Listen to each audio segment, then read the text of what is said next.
Bonjour à tous, Loïc Ternisien, naturopathe énergéticien. Bienvenue dans ce nouvel épisode dans lequel nous allons décortiquer les troubles de santé de manière holistique avec la naturopathie. Si vous arrivez sur ma chaîne, je vous invite à vous abonner et à sonner la toute petite cloche pour ne manquer aucune de mes vidéos. Aujourd'hui, parlons de l'hypothyroïdie. Attends, parce que le deal, pour que tu restes sur moi, tu m'écoutes quand je te parle? Un peu de respect.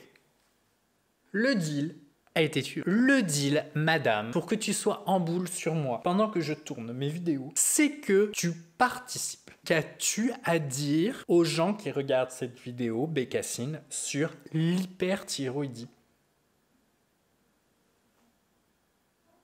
Tu me fais un bisou? Tu me fais un bisou? Un bisou? Moi, oui, tu fais du bisou. C'est bon, t'as le droit. Ce sera pas long, mon esti. C'est le chien, là, il est un peu lent du gland. Voilà.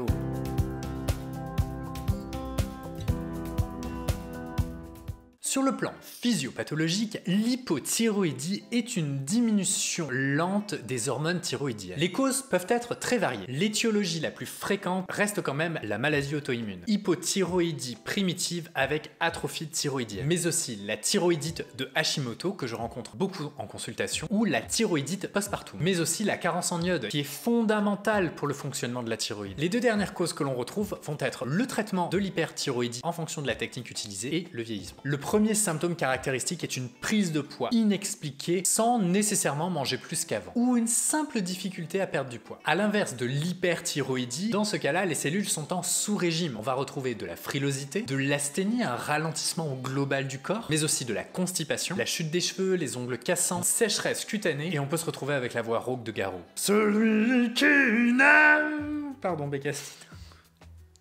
Dieu que le monde est injuste. Ça va pas.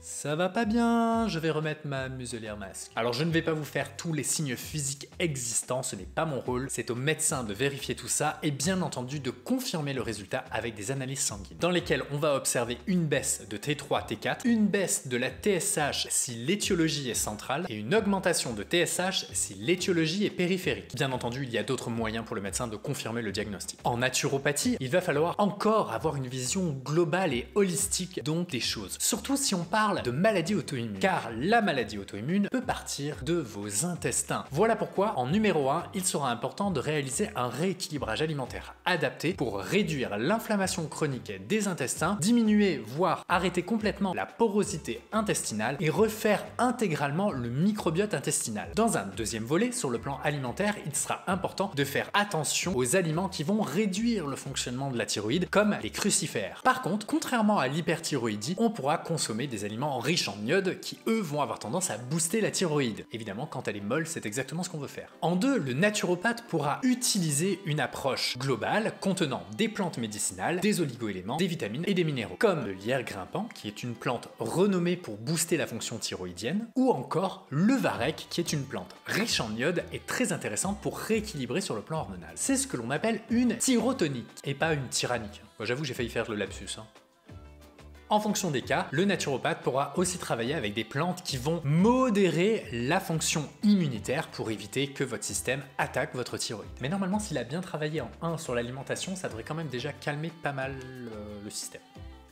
Et en 3, là encore, il sera important d'avoir une approche énergétique, vibratoire et émotionnelle du déséquilibre, qui, comme l'hyperthyroïdie, se situe au niveau du chakra laryngé, qui est associé à la communication, à la justesse de la communication. Donc, en creusant un tout petit peu et en faisant quelques petits rééquilibrages énergétiques ou en utilisant de la médecine informationnelle, comme l'homéopathie, l'information de l'eau ou toute autre approche et technique, comme le magnétisme, eh bien, le naturopathe pourra aider le corps à se rééquilibrer. Bien entendu, si ça fait partie des outils du naturopathe, je sais bien que tous les naturopathes ne sont pas énergéticiens. Mais comme c'est ce que je fais, je suis quand même plus à l'aise à parler de choses que je connais. C'est ça, en fait. Évidemment, il y a plein d'autres nutriments, plein d'autres suppléments, plein d'autres approches pour travailler naturellement sur l'hypothyroïdie. Là encore, c'est une approche intégrative qui inclut le travail du naturopathe avec celui du médecin pour votre santé et votre bien-être. Si vous connaissez quelqu'un qui vit ce genre de déséquilibre ou si vous-même vous avez déjà été rééquilibré naturellement, eh bien n'hésitez pas à nous partager votre expérience holistique dans les commentaires. Si vous avez aimé cette vidéo, n'hésitez pas à la partager, à la liker et surtout à vous abonner pour ne pas manquer mes prochaines vidéos. D'ici là, prenez soin de vous. Salut!